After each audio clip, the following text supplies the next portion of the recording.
तो पुत्री का प्रसव जो है, प्रथम प्रसव जो है वो पति के घर में होना चाहिए। तो तुम अब जाओ। रास्ता लंबा था, नदी नाले कई पार कर करके और वो पहुंच जाने के लिए जा रहे हैं। रास्ते में शकुंतला एक नदी में जल पीने लगी तो अचानक वो अंगूठी उसकी अंगुली से गिर करके नदी में चली गई। एक मछली आई और उस मछली ने उस अंगूठी को निगल लिया। अब जब वो वहां पहुंची तो श्राप था दुर्वासा जी का। अब किसी भी स्थिति में राजा शकुंतला को पहचानने के लिए तैयार नहीं है। दुष्यंत उसको पहचानता नहीं।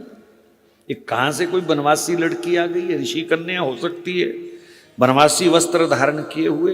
ये क्या साजिश है? भरी सभा में तुम आकर के कहती हो कि तुम मेरे पति हो, मैं तुम्हारे बच्चे की मां बनने वाली हूं। ये कैसा लांछन मुझ पर लगा रही है? सब दरबारी जो है बिगड़े, क्योंकि महाराजा दुष्यंत बहुत चरित्रवान थे, बहुत शूरवीर थे, चंद्रवंश के बड़े वो नामी धामी राजा थे। तो सबने उस शकुंतला को, किसी ने कहा मृत्यु दंड दो, किसी ने कहा कारावास दो, लेकिन अंत में धक्के मार मार करके शकुंतला को उस राजमहल से निकाल दिया गया।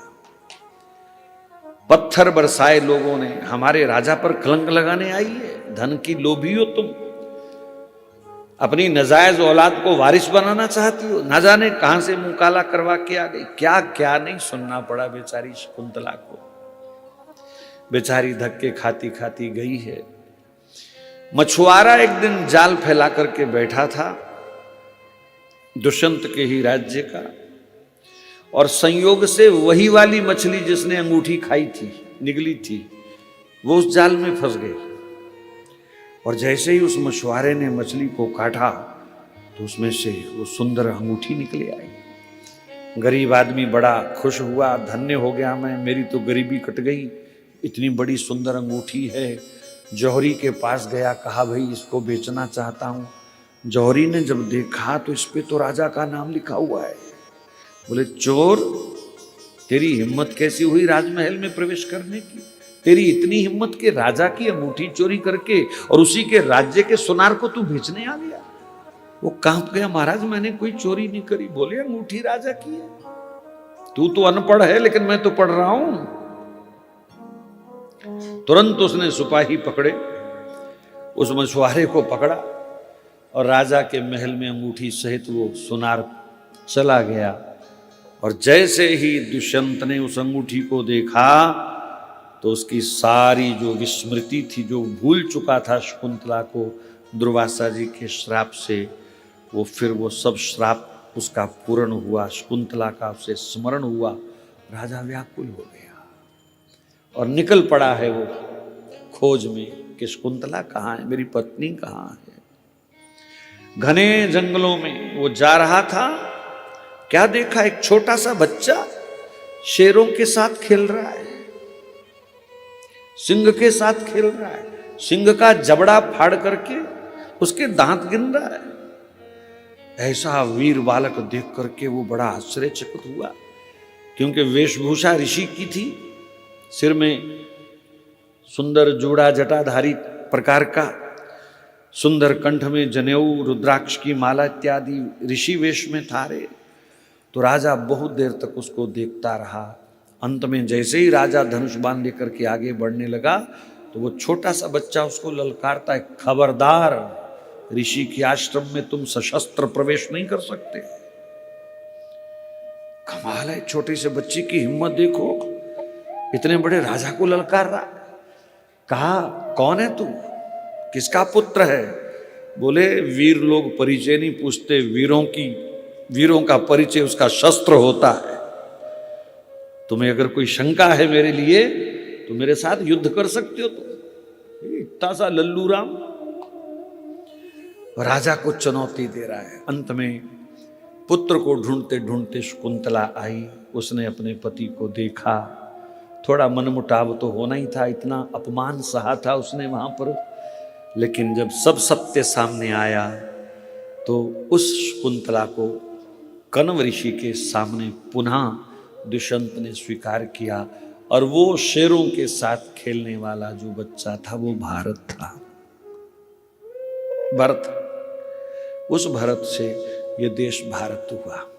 मैं ये आज भारत की भूमिका इसलिए बना रहा हूं कि ऐसे ऐसे दिव्य महापुरुषों का ये देश, वीरों का देश, तपस्वियों का देश, दानवीरों का देश, त्यागियों का देश, गुरुओं का देश, शंकराचार्यों का देश, और आज उस देश के अंदर किस प्रकार भ्रष्ट आचरण लोग अपना रहे हैं, किस प्रकार धर्म विहीन हमारा समाज होता जा रहा है, किस प्रकार धर्म के नाम पर भी पाखंड हो रहा है, धर्म की आड़ में भी किस प्रकार अधर्म का वातावरण बनाया जा रहा है। हमें थोड़ा संभल करके चलने की जरूरत है। इन कथाओं की बहुत आवश्यकता है समाज को, लेकिन दुर्भाग्य ये है कि कथाओं को लोग वो सम्मान नहीं दे पा रहे जो सम्मान कथाओं को, शास्त्रों को मिलना चाहिए। कोई भी समाज जब शास्त्र से विहीन होगा तो उस समाज को मिटने में देरी नहीं लगती। अब यहां चलो भले ही संख्या कम है, लेकिन 1500 भी होता तो मैं पूछता कि जितने भी ये लोग यहां बैठे हैं, क्या किसी हिंदू को गीता के 5 श्लोक भी याद हैं? क्या किसी हिंदू को 10 वेद मंत्र भी याद हैं? क्या किसी हिंदू को 25 चौपाइयां रामायण की याद हैं? क्या किसी हिंदू ने यज्ञोपवीत का पालन कर रखा है कि नहीं? सिर पे चोटी है कि नहीं? क्या कभी किसी हिंदू ने ऋषियों का तर्पण किया? मैं कई बार कथाओं में पूछता हूं तो लोग कहते हैं तर्पण होता क्या है। देखो, हिंदू धर्म का आधार है ऋषि तर्पण, देव तर्पण, पितृ तर्पण। ये हिंदू धर्म का आधार है। गौ सेवा, साधु सेवा, ब्राह्मण सेवा, इसके बिना हिंदुत्व तो आगे बढ़ ही नहीं सकता। लेकिन शास्त्रों का संग ना होने के कारण, अपने शास्त्रों की कथाओं का सेवन ना करने के कारण हमको अपनी मूल पहचान का भी नहीं पता। आजकल सत्संग के नाम पर मनोरंजन चाहिए लोगों को, सत्संग के नाम पर चमत्कार चाहिए लोगों को। कोई फूंक करके जल पिलाने वाला चाहिए, कोई धागा बांधने वाला चाहिए, कोई तवीज पहनाने वाला चाहिए। हाँ, समोसा खाओ कृपा आएगी, काला पर्स रखो कृपा आएगी, जॉनी वाकर दारू पिया करो अधिक कृपा आएगी, ये भी बोलता है वो गधा। जॉनी वाकर मैंने टीवी पे सुना एक दिन, उस समय 3000 की थी वो बोतल, आज पता नहीं कितने की है। केजरीवाल ने सस्ती कर दी हो तो पता नहीं। तो कह रहा था तू महंगी दारू पिया कर तब तेरे ऊपर कृपा आएगी, तू हल्की पीता है, देसी पीता है, वहीं कृपा रुकी हुई है। अब जब इस प्रकार का सत्संग लोग पसंद करेंगे तो ऐसे समाज को पतन से कोई बचा नहीं सकता। धर्म के नाम पर कितना पाखंड हो रहा, मैंने कल भी चर्चा करी थी। अगर कुंभ में भगदड़ मची है तो इसलिए नहीं मची कि वहां पर भीड़ ज्यादा थी या व्यवस्था में कोई कमी थी। भगदड़ इसलिए मची कि हमको फोटो खिंचवानी है, हमको संतों के साथ, नागाओं के साथ सेल्फी लेनी है। इसलिए स्नान करने के बाद भी कोई वहां से हटने को तैयार नहीं है। अभी साधु नहीं आए, अभी फोटो सेशन नहीं हुआ। सब ने यही कारण बताया है महाराज।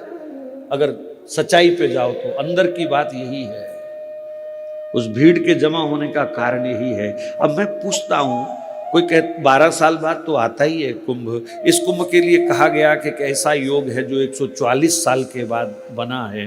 तो 140 साल के बाद, 144 साल के बाद जो कुंभ का योग बना है वो फोटो खिंचवाने के लिए बना है क्या?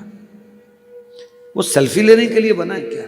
वो स्नान के लिए बना है, वो दान पुण्य के लिए बना है, वो बैठ करके भजन करने के लिए बना है। लेकिन हमारी सारी भक्ति केवल कैमरे में समा गई, मोबाइल में समा गई, प्रदर्शन में समा गई।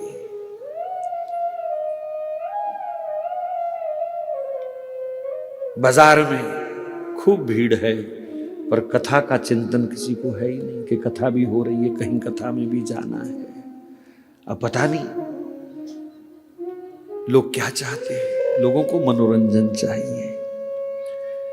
ऐसी भारत की भूमि जहां देवता अवतार लेने के लिए, जन्म लेने के लिए तरसते हैं। आप प्रसंगों को पढ़िए। केवट जब भगवान के चरण धो रहा था तो देवता छाती पीट रहे थे अपनी कि हमने स्वर्ग के देवता बन करके, अमर बन करके क्या कमाया, सारा यश तो ये केवट ले गया, एक निषाद ले गया। जनकपुर में नायन जब राम जी के चरणों में महावर लगाती है, सीता जी के चरणों में महावर लगाती है, तो बड़ी बड़ी देवियां स्वर्ग की छाती पीटती हैं कि हमने इतनी बड़ी देवी बनकर के क्या प्राप्त किया। कहीं जनकपुर की नायन होती तो आज ठाकुर जी के, किशोरी जी के चरण छूने का हमको अवसर मिल जाता है इस भारत की धरती पर। यह है भारत की मेहनत। लेकिन आज उसी देश के अंदर ये हिंदू समाज का कैसा पतन होता जा रहा है, कैसे गिरता जा रहा है। आज माघ मास के शुक्ल पक्ष की दूज है और आज ही के दिन एक बहुत बड़े महापुरुष का अवतार हुआ, जिनको लोग सदगुरु बाबा लाल दयाल जी के रूप में जानते हैं। 300 वर्ष इस धरती पर रहे। वर्तमान पाकिस्तान कसूर शहर के अंदर उनका अवतरण हुआ, भोला राम जी के, कृष्णा देवी के घर में। पिता इनके पटवारी थे। बाद में ऐसा दिव्य संयोग बना, एक महापुरुष के दर्शन के लिए ये बच्चा गया। संभवतः वो कृष्णदास पैहारी जी थे, क्योंकि इनके इतिहास में उनका स्पष्ट नाम नहीं है, लेकिन उसी परंपरा से हैं वो। गए तो क्या देखा, वो महात्मा अपने दोनों पैरों का चूल्हा बना करके उसमें अग्नि जला करके चावल पका रहा है। सुन रहे हैं आप? अपने पैरों का चूल्हा बना करके उसमें लकड़ी लगा के उसके ऊपर बर्तन रख करके उस पर चावल पका रहे हैं और मस्ती से अपना राम राम गा रहे हैं। सामने से जब वो बालक आया तो उसका मस्तक देखते ही इनके मन में क्या आया, ये तो बड़ा कोई दिव्य बालक है, योगी बालक है, ये कहाँ घर गृहस्थी में फंसा हुआ है। उन्होंने ढक्कन उठा करके उसमें से 3 चावल निकाल करके उस बालक को दिए और उनके भीतर का योग प्रकट हो गया। केवल 3 चावल के प्रसाद से उनका योग प्रकट हो गया। फिर सब घर गृहस्थी के बंधन तोड़ करके उन्होंने खूब तप किया, खूब भजन किया। उस महापुरुष से योग की क्रियाएं सीखी। पंजाब गुरदासपुर जिले में कलानौर नाम का एक स्थान है, बटाला के पास, गुरदासपुर के पास सेंटर में, पाकिस्तान का बॉर्डर वहां से पास है, जहां पर कॉरिडोर बना है कीर्तपुर जाने के लिए पाकिस्तान में। बिल्कुल वहां पर उस किनारे पर वो आज भी छोटी सी नदी के किनारे उनका आश्रम है। वहां पर उन्होंने जब 100 साल के हो गए तो योग के द्वारा अपने शरीर को बदल करके फिर 16 साल का नवयुवक बना लिया। ऐसा उन्होंने, इस योग के बल से वो 300 वर्ष धरती पर रहे। अफगानिस्तान, गजनी, काबुल, कंधार में उन्होंने अपनी गद्दियां स्थापित करी। पंजाब में उन्होंने अपनी गद्दियां स्थापित करी। आपके पास सहारनपुर में उनकी बहुत बड़ी गद्दी है। अमृतसर में, दिल्ली में उन्होंने बड़े बड़े मठ स्थापित किए। लगभग कई हजार दोहों की उनकी लाल वाणी है।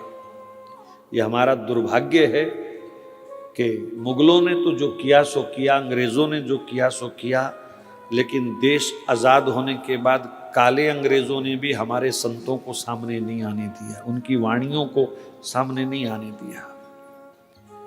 ऐसे ऐसे शिक्षा मंत्री, 5-5 मदरसा छाप शिक्षा मंत्री हमको ऐसे दिए उन सरकारों ने कि कहीं भी पाठ्यक्रम में संतों की वाणी को प्रवेश नहीं मिला।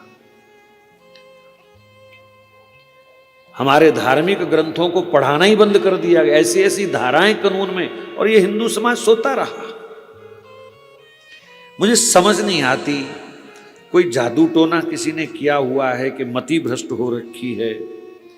जिस व्यक्ति ने राम भक्तों पर गोलियां चलाई, जिस व्यक्ति ने राम भक्तों को मार मार करके इनकी लाशों की गिनती ना हो सके रेत के थैले बांध करके जिनको सरयू जी में डुबो दिया, और इस प्रांत के, इस देश के उन्हीं हिंदुओं ने उसे मुख्यमंत्री पद दे करके नवाजा कि शाबाश, तूने बहुत अच्छा हमारे साथ किया, हम तुमको पुनः मुख्यमंत्री बनाते हैं।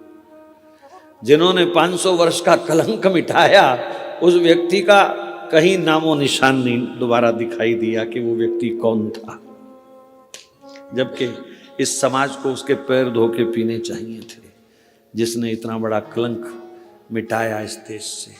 पता नहीं हिंदू समाज की सोच कहां जा रही है। आज भी हम उतने गंभीर नहीं है, इतना सब कुछ होने के बाद भी। तो इस भारत भूमि पर अनेक महापुरुषों का जन्म, और आज मैं उस दिव्य महापुरुष को भी नमन करता हूं, प्रणाम करता हूं, क्योंकि दास का उस गद्दी से संबंध है। उनको मैं स्मरण करता हूं और समस्त हिंदू समाज को, सनातन समाज को बधाई देता हूं। सदगुरु बाबा लाल दयाल जी के प्राकट्य उत्सव की बहुत बहुत सबको बधाई।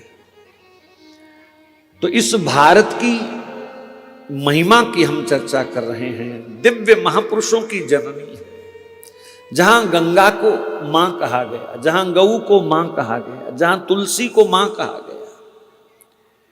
दुनिया में ऐसी संस्कृति, ऐसी पद्धति, ऐसी कल्याणकारी सोच आपको कहीं नहीं मिलेगी। इस विश्व के अंदर लगभग 4.5 लाख, लगभग 4.5 लाख धर्म स्थान है प्रमुख, जिसमें से मात्र ईसाइयों के ही 3.5 लाख है। हिंदुओं का नंबर तो बहुत लास्ट में है, लेकिन दुनिया के सारे तीर्थों को इकट्ठा कर दिया जाए और सारे तीर्थों पर एक दिन अगर कभी भीड़ इकट्ठी हुई होगी, उससे कई 100 गुना अधिक भीड़ केवल कुंभ पर्व पर होती है इस देश के अंदर। जहां निकम्मापन है वहां आस्था भी है, मैं दोनों पक्ष लूंगा। जहां अपने धर्म के प्रति हम असभ्य हैं, अनादर भाव है, जहां धर्म के नाम पर हम खिलवाड़ करते हैं, दिखावा करते हैं, वो भी एक सच्चाई है।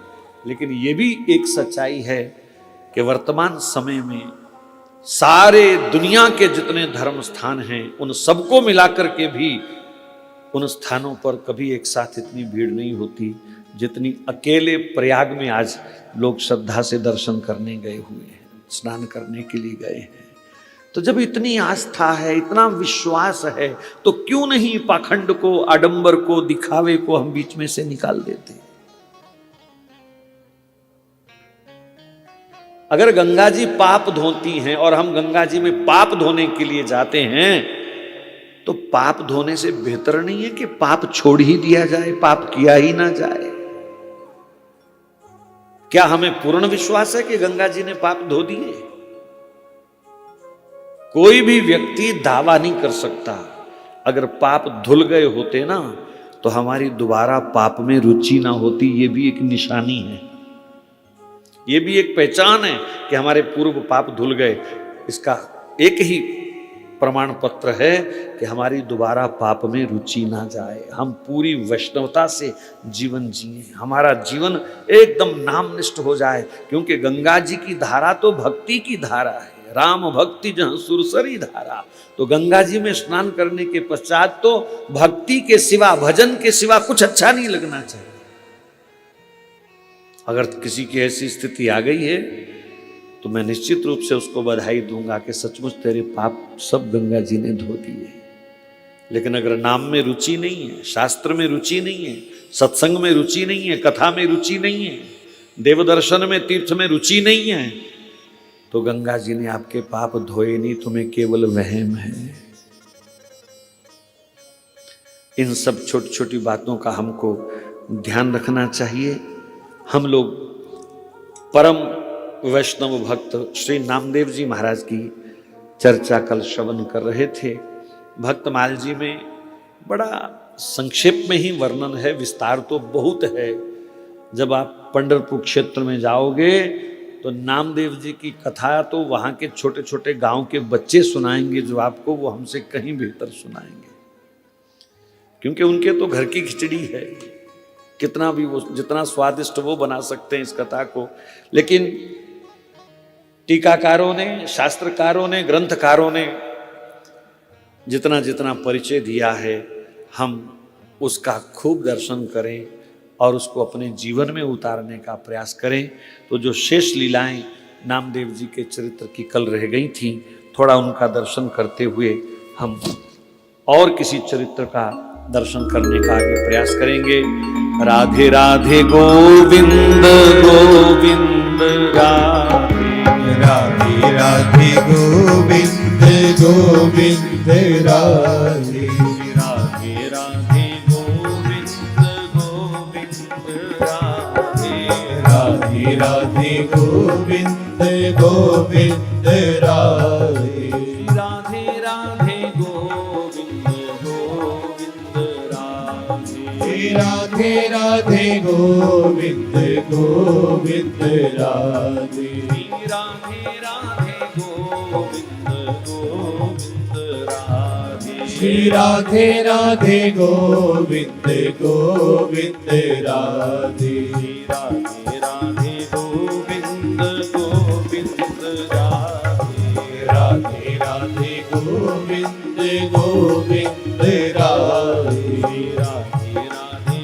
गोविंद गोविंद राधे, श्री राधे राधे गोविंद गोविंद राधे, राधे राधे गोविंद गोविंद राधे, राधे राधे गोविंद गोविंद राधे, राधे राधे गोविंद गोविंद राधे, राधे राधे गोविंद गोविंद राधे, राधे राधे गोविंद गोविंद राधे, राधे राधे गोविंद गोविंद राधे, राधे राधे गोविंद गोविंद राधे, श्री राधे राधे गोविंद गोविंद राधे,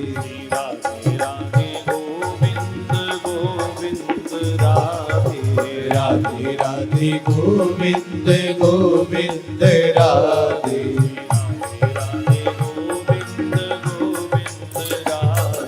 राधे राधे गोविंद गोविंद राधे, राधे राधे गोविंद गोविंद राधे, राधे राधे गोविंद गोविंद राधे,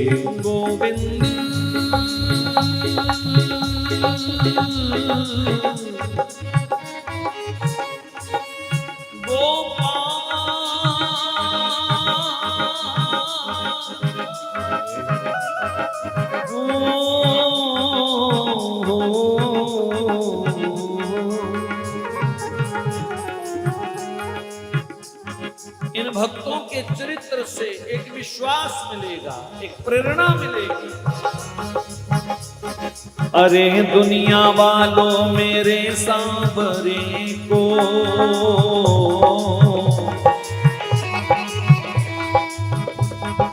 मानो ये भक्तमाल के भक्त ही कह रहे हैं। दर दर भटकने वालों, दर दर ठोकर खाने वालों, अपने भाग्य को कोसने वालों, अपने समय के साथ शिकवा करने वालों, सुनो सुनो। अरे दुनिया वालों मेरे सांवरे को, कभी आप अपना बना कर तो देखो, कभी आप अपना बना कर तो देखो, कभी आप अपना बना कर तो देखो, कभी आप अपना बना कर तो देखो, बहुत आजमाए हैं, बहुत आजमाए हैं दुनिया के बंदे, बहुत आजमाए हैं दुनिया के बंदे, कन्हैया को भी आजमा करके देखो, कन्हैया को भी आजमा करके देखो, कन्हैया को भी आजमा करके देखो, कन्हैया को भी आजमा करके देखो। क्यों जाते हो, क्यों जाते हो दुनिया वालों के दर दर, क्यों जाते हो दुनिया वालों के दर दर,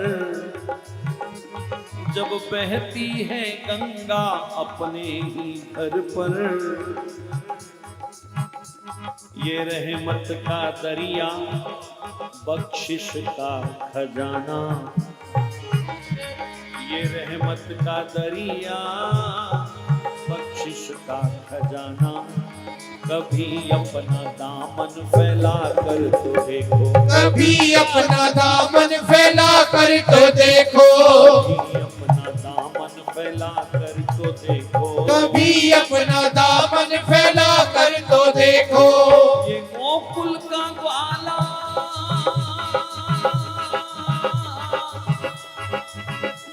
ये गोकुल का ग्वाला बड़ा भोला भाला, ये गोकुल का ग्वाला बड़ा भोला भाला, ये गोकुल का ग्वाला बड़ा भोला भाला, ये गोकुल का ग्वाला बड़ा भोला भाला, इशारों से किस्मत बदल देने वाला, इशारों से किस्मत बदल देने वाला, इशारों से किस्मत बदल देने वाला, इशारों से किस्मत बदल देने वाला। भले ही रंग का काला नहीं दिल का काला, भले रंग का काला नहीं दिल का काला, कभी इनसे दिल को लगा कर तो देखो, कभी इनसे दिल तो लगा करके देखो, कभी इनसे दिल तो लगा करके देखो, कन्हैया को अपना बना करके देखो, कन्हैया को अपना बना कर तो देखो, कभी अपना दामन फैला कर तो देखो, कभी अपना दामन फैला कर तो देखो। अरे दुनिया वालों मेरे सामने को कभी आप अपना बना कर तो देखो, कभी आप अपना बना कर तो देखो, कभी आप अपना बना कर तो देखो, कभी आप अपना बना कर तो देखो। राधे राधे गोविंद गोविंद राधे, राधे राधे गोविंद गोविंद राधे, राधे गोविंद गोविंद राधे, राधे राधे गोविंद गोविंद राधे, राधे राधे गोविंद गोविंद राधे, राधे राधे गोविंद गोविंद राधे, राधे राधे गोविंद गोविंद राधे, राधे राधे गोविंद गोविंद राधे, राधे राधे गोविंद गोविंद राधे, राधे राधे गोविंद गोविंद राधे, राधे गोविंद गोविंद राधे, राधे राधे गोविंद गोविंद राधे। भक्त वत्सल भगवान की जय। श्री नामदेव जी महाराज के चरित्र के प्रारंभ में कल हमने उनका एक स्वभाव विशेष आपके सामने कहा था कि नामदेव जी सर्वत्र अपने गोविंद का ही दर्शन करते हैं। वास्तव में भक्त की दृष्टि ऐसी ही होती है, केवल मंदिर में भगवान दिखे बढ़िया दर्शन नहीं है, तीर्थ में ही तुम्हें भगवान दिखाई दे बढ़िया दर्शन नहीं है।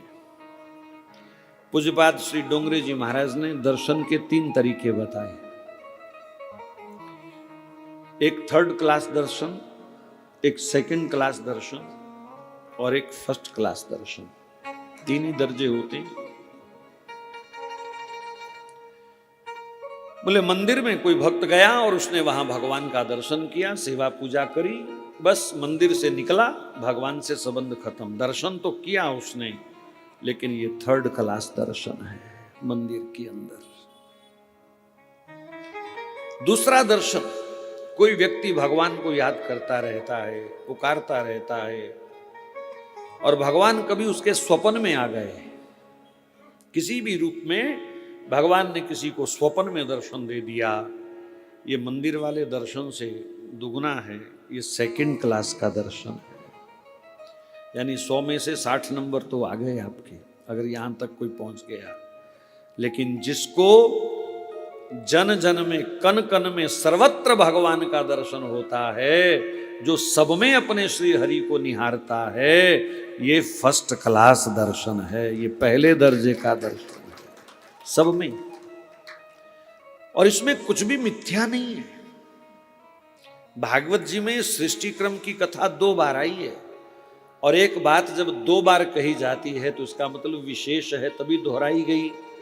और इसलिए सुखदेव जी ने दोहराई ताकि वो परीक्षित के सामने ये स्पष्ट कर सकें, सिद्ध कर सकें कि संसार में परमात्मा ने अपने सिवा कुछ नहीं बनाया, जो भी बना है भगवान से बना है।